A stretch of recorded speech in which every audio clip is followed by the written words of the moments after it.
दोस्तों, एक बात तो निश्चित है कि हर इंसान कभी नहीं चाहता कि उसके ऊपर बुढ़ापा हावी हो।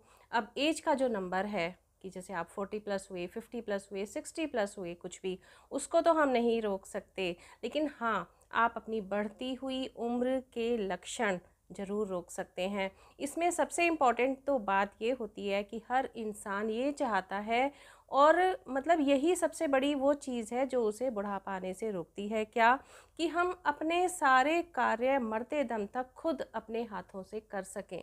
दोस्तों, सबसे इम्पॉर्टेंट बात है ना ये। और यही नहीं, हम सब ये चाहते हैं, स्पेशली महिलाओं की तो ये सबकी बहुत बड़ी इच्छा होती है कि हम मरते दम तक बूढ़े ना दिखें, बुढ़ापा हम पर हावी ना हो। ना सिर्फ अपने सारे काम हम खुद कर सकें, बल्कि हम हमेशा खूबसूरत, आकर्षक दिखें। तो इसके लिए आपको करना क्या होगा? देखिए, छोटी छोटी ऐसी काफ़ी सारी बातें हैं जिनको हम अपने डेली लाइफ स्टाइल में अप्लाई कर लें तो हमें बहुत जल्दी इस चीज़ पर जीत हासिल हो सकती है। मतलब अपने बुढ़ापे को हम रोक सकते हैं। अच्छा, इसमें जो मैं आपको बताने वाली हूँ बातें, वो बिल्कुल प्रैक्टिकल हैं, और ये सब बहुत मेहनत की चीज़ें नहीं हैं, बल्कि आपको और ज़्यादा रिलैक्स करेंगी। आप अपने कार्यों को भी पहले से ज़्यादा बेहतर तरीके से कर पाएंगी, आपको टाइम भी ज़्यादा मिलेगा, और आप पहले से ज़्यादा आकर्षक खुद को महसूस करेंगी, स्वस्थ महसूस करेंगी पहले ही दिन से। चलिए, देर किस बात की, वीडियो शुरू करते हैं। दोस्तों, चैनल को सब्सक्राइब कर लें, बेल आइकन को प्रेस कर लें। सबसे पहली बात तो हर इंसान के लिए ये ज़रूरी है, और महिलाओं के लिए भी, हर किसी के लिए, कि एक अच्छी नींद हम सब के लिए बहुत ही ज़रूरी है। लेकिन कहीं ना कहीं हम इसको काफ़ी इग्नोर कर देते हैं, और अच्छी नींद के जो दुश्मन हैं उनको हमने अपना साथी बनाया हुआ है। क्या सोने के टाइम को हम फिक्स नहीं करते, और हमें कई बार तो नींद आ रही होती है। ऐसा मैंने कई लोगों को देखा है कि उनको नींद भी आ रही होती है, लेकिन फिर भी वो मोबाइल में लगे हुए हैं, टीवी में लगे हुए हैं, फालतू चीज़ों में लगे हुए हैं। तो सबसे इम्पॉर्टेंट ये है कि आप अपना सोने का टाइम फिक्स करें, उठने का टाइम फिक्स ना करें। अगर आपका सोने का टाइम फिक्स हो जाएगा, आप एक अच्छी नींद सोएंगे, तो सोकर उठने का टाइम तो अपने आप ही फिक्स हो जाएगा, आपको कभी अलार्म लगाने की भी ज़रूरत नहीं पड़ेगी। तो सबसे पहले तो यही करना है कि सोने के 1 घंटा पहले आपको मोबाइल से, टीवी से बिल्कुल दूर हो जाना है। आपको मेंटली प्रिपेयर होना है कि अब हमें सोना है। सोने से 1 से 2 घंटे पहले आप कोई लिक्विड ना लें, है ना, क्योंकि ये भी बड़ा डिस्टर्ब करता है नींद को। कि अगर आप लिक्विड लेते हैं सोने से 1 घंटा पहले या 1 डेढ़ घंटा पहले, तो आपको बार बार वॉशरूम जाने की इच्छा होती है, और उससे भी आपकी नींद खराब होती है। तो आप खुद ही देखिए, मतलब ये मैं कुछ नई बात नहीं बता रही हूँ, आपने भी देखा ही है ना कि जब कभी आप बहुत अच्छी नींद सोकर सुबह उठते हैं और अपना फेस शीशे में देखते हैं, तो आप खुद को काफ़ी फ्रेश महसूस करते हैं ना।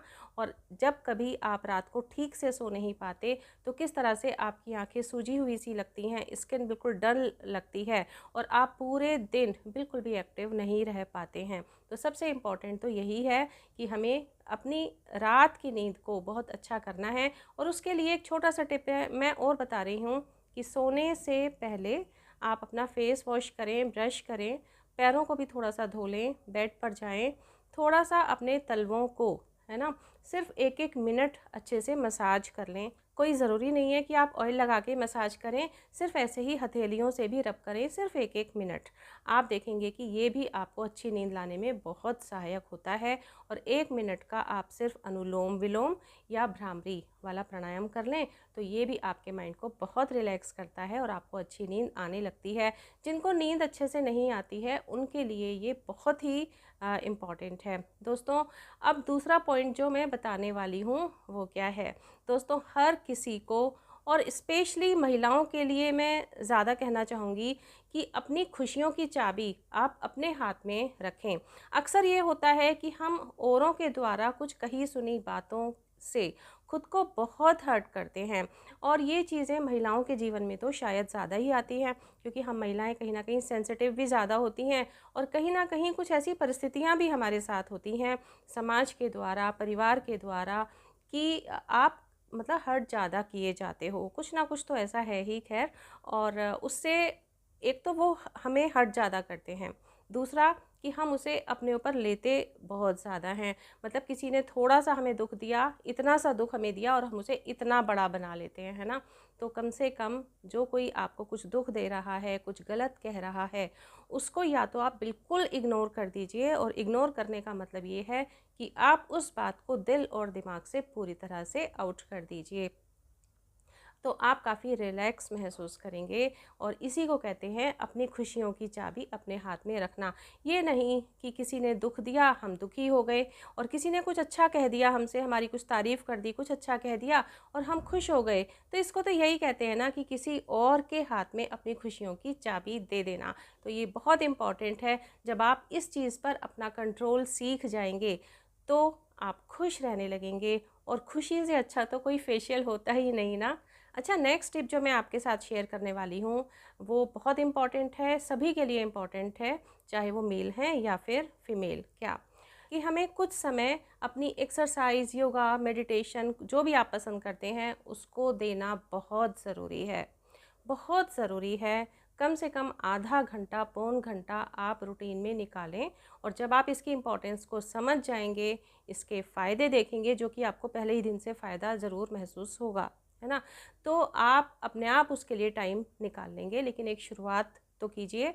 और अब जब आप ये एक्सरसाइज करते हैं, योगा करते हैं, तो उससे क्या होता है कि ना केवल आप फिज़िकली स्ट्रॉन्ग बनते हैं, बल्कि आप मेंटली भी स्ट्रॉन्ग बनते हैं। आपका मनोबल तेज़ी से बढ़ता है, आप पहले से ज़्यादा खुश रहते हैं, अपने कामों के लिए ज़्यादा एक्टिव हो जाते हैं। और सुबह को अगर आप आधा पौना घंटे की एक्सरसाइज कर लेते हो, ये पूरे दिन के लिए आपके लिए एक ट्रिगर का काम करता है। आप देखेंगे कि जो काम करने में आपको पहले ज़्यादा टाइम लगता था, धीरे धीरे आप महसूस करेंगे कि आप उन कामों को अब कम समय में ही पूरा कर लेते हो। और महिलाओं में कुछ ना कुछ इस तरह के हार्मोनल इम्बैलेंस चलता ही रहता है, कुछ ना कुछ प्रॉब्लम्स चलती ही रहती हैं, जिसकी वजह से असमय मतलब उनमें जो वज़न है वो बढ़ना बहुत ही स्वाभाविक हो जाता है। लेकिन हाँ, इसे कंट्रोल करना हमारे हाथ में है। जब आप इस तरीके से एक्सरसाइज रूटीन में अपना लेंगे तो आप देखेंगे कि आपकी जो बॉडी है वो शेप में रहेगी, आपका वज़न कंट्रोल में रहेगा। आपका वज़न पहले से अगर आप कम करना चाहते हैं तो ऑब्वियसली कम हो जाएगा।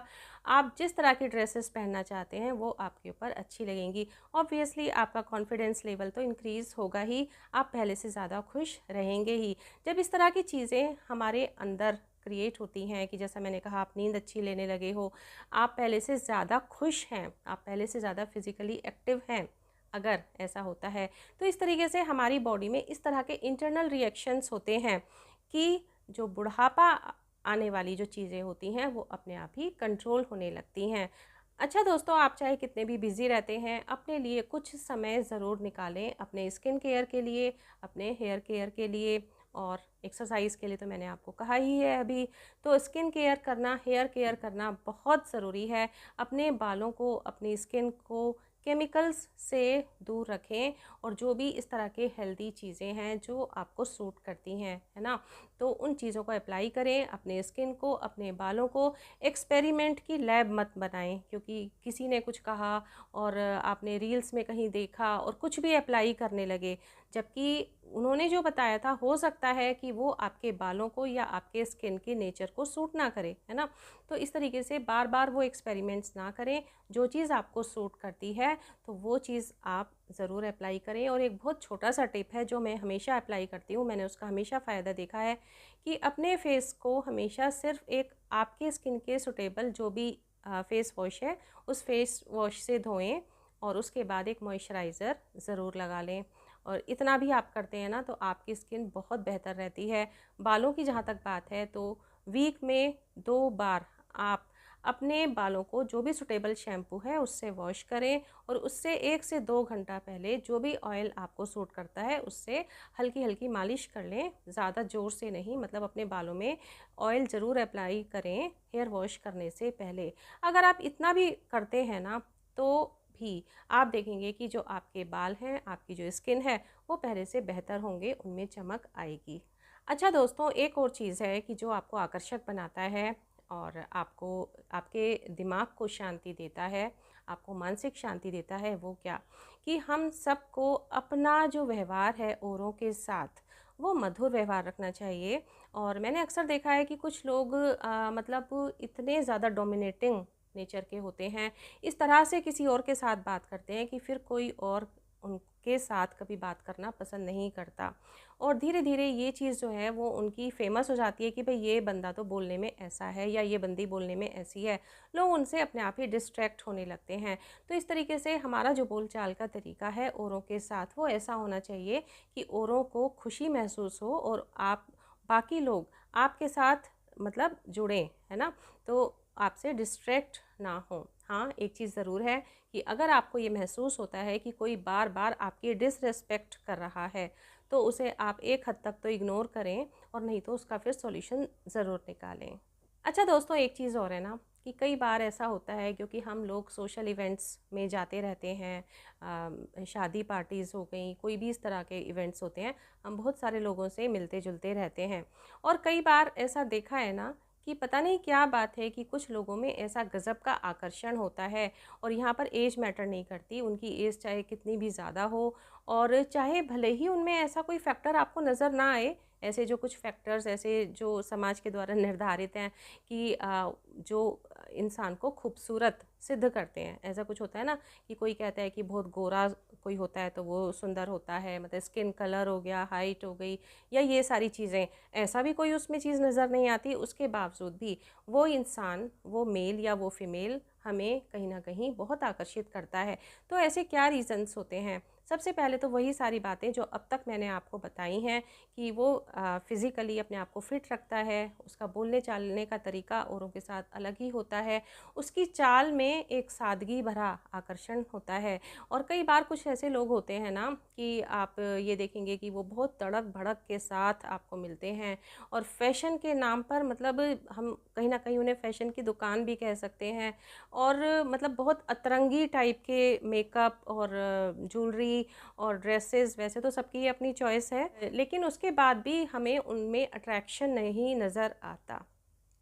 लेकिन वहीं जो एक सादगी भरा आकर्षण होता है वो हर एक किसी को आकर्षित करता है। तो मेरा कहने का मतलब यही है कि हमारा ना केवल व्यवहार औरों के साथ मधुर होना चाहिए, रिस्पेक्टफुल होना चाहिए, है ना, चाहे कोई छोटा है चाहे कोई बड़ा, उसके साथ हमें रिस्पेक्ट के साथ बात करनी चाहिए। ये नहीं कि अपनी ईगो में और अपने घमंड में कुछ लोग इतने ज़्यादा मशगूल हो जाते हैं कि वो अपने आसपास वाले, भले ही उनसे एज में वो बड़े हों या छोटे हों, लेकिन उनके साथ वो रिस्पेक्टफुल बिहेवियर भी इवन शो नहीं करते, है ना, ऐसा बहुत देखने में आता है। तो अगर आपका व्यवहार औरों के साथ रिस्पेक्टफुल होता है और आप में एक सादगी भरा आकर्षण होता है तो ऑब्वियसली लोग आपके साथ जुड़ते हैं, आपके साथ, आपका साथ उन्हें पसंद आता है और ये भी आपको सुख देता है, ये भी आपको खुश करता है।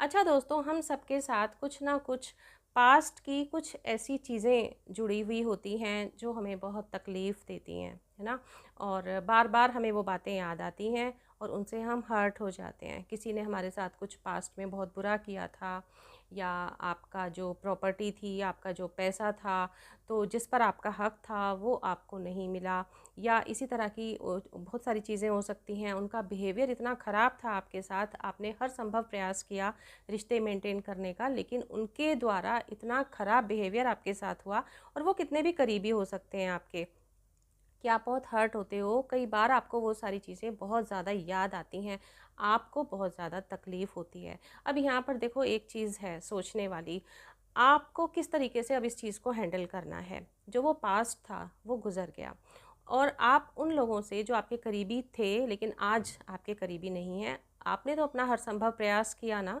उनके साथ, आपने तो अपने रिश्ते ईमानदारी के साथ निभाए ना, तो जो गलती थी उनकी थी। जब गलती उनकी थी तो सज़ा आप क्यों भुगत रहे हैं? थोड़ा सा इस बात पे ध्यान दीजिए कि वो गलती उनके द्वारा की गई थी, उसकी सज़ा वो भुगतेंगे, आप नहीं।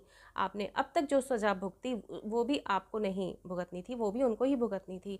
तो अब उस पर स्टॉप लगा दें, है ना, और अब आप खुश रहना शुरू कीजिए, उन चीज़ों को बिल्कुल इग्नोर कर दीजिए।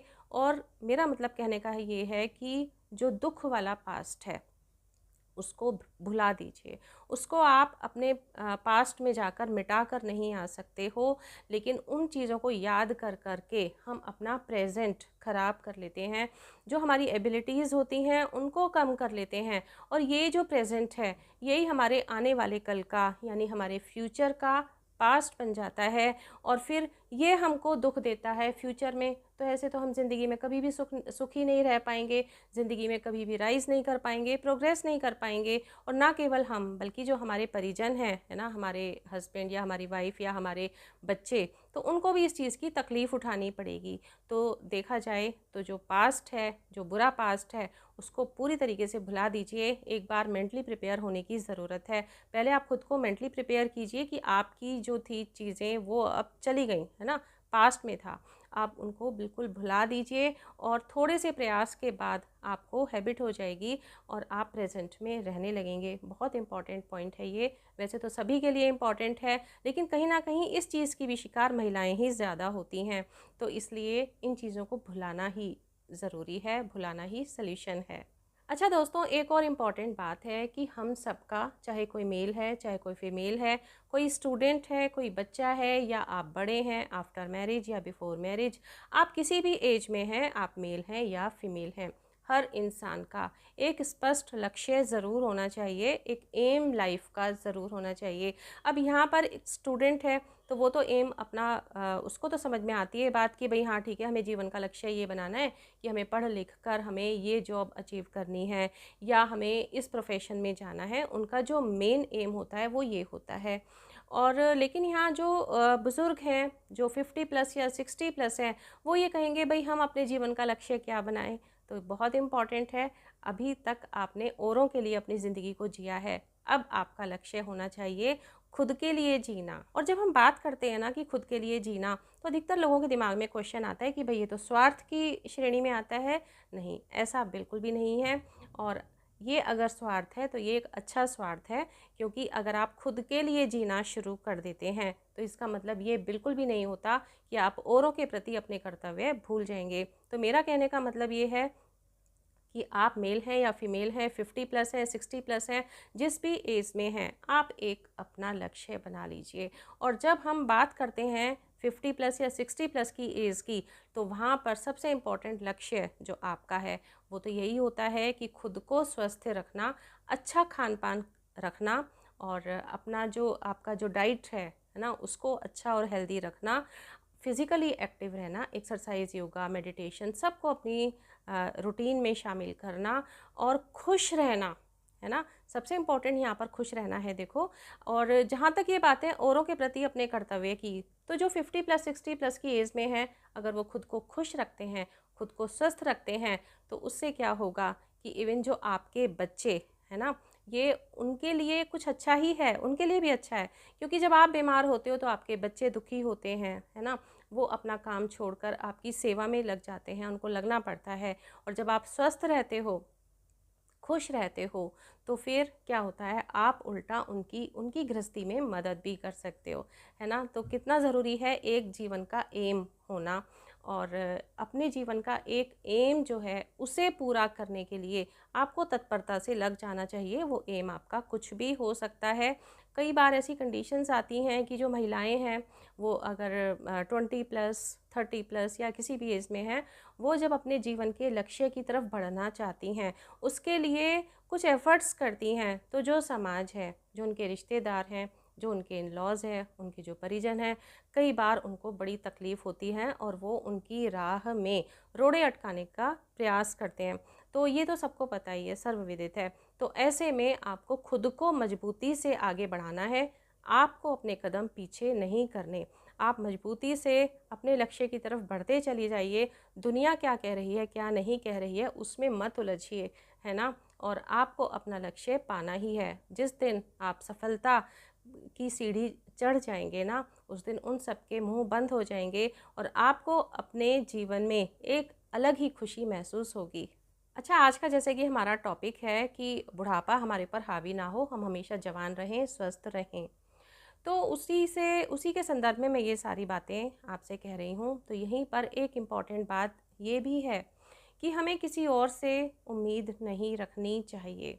और ये उम्मीदें मतलब किसी से भी नहीं रखनी चाहिए, चाहे आपके कोई कितने भी करीबी क्यों ना हों, क्योंकि 90% केसेस में तो ये उम्मीदें टूटती ही हैं। और जब उम्मीदें टूटती हैं ना, तो हम अपने आप को बहुत अकेला महसूस करते हैं, बहुत तकलीफ़ में खुद को पाते हैं, और वैसे भी किसी और से उम्मीद रखने के चक्कर में कहीं ना कहीं हम खुद को कमज़ोर बना लेते हैं। हम सोचते हैं कि भाई ठीक है, हम उम्मीद रख लेते हैं कि ये वाला जो हमारा काम है ये उसके थ्रू हो जाएगा, तो हम अपने एफ़र्ट्स करने बंद कर देते हैं, है ना।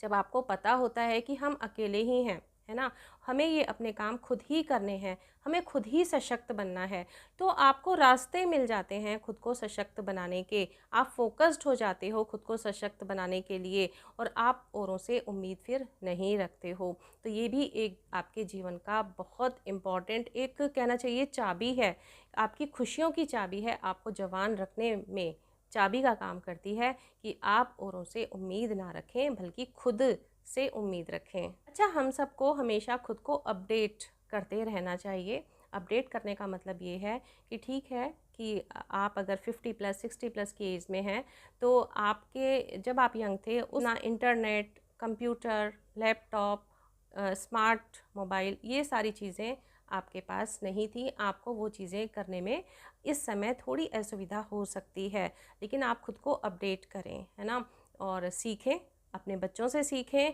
इन चीज़ों में थोड़ा थोड़ा करके आप सीखेंगे, स्टेप बाय स्टेप, तो आप खुद को बहुत कॉन्फिडेंट फील करेंगे, है ना। तो इस तरीके से यही नहीं, और भी बहुत सारी चीज़ें हैं। आप जिन चीज़ों को देखते हैं कि आज की तारीख में ये सब है, लोग इतना आगे बढ़ गए हैं, भाई हमारे समय में तो ऐसा नहीं था, तो आप उन चीज़ों को थोड़ा थोड़ा करके सीखने की कोशिश कीजिए, आप काफ़ी कॉन्फिडेंट फील करेंगे। अच्छा दोस्तों, एक और बहुत इम्पॉर्टेंट चीज़ है जो हमारे बुढ़ापे में, है ना, बुढ़ापे में से मेरा मतलब यही है कि जब हमारी एक एज हो जाती है, तो उस समय में हमारे बहुत काम में आती है।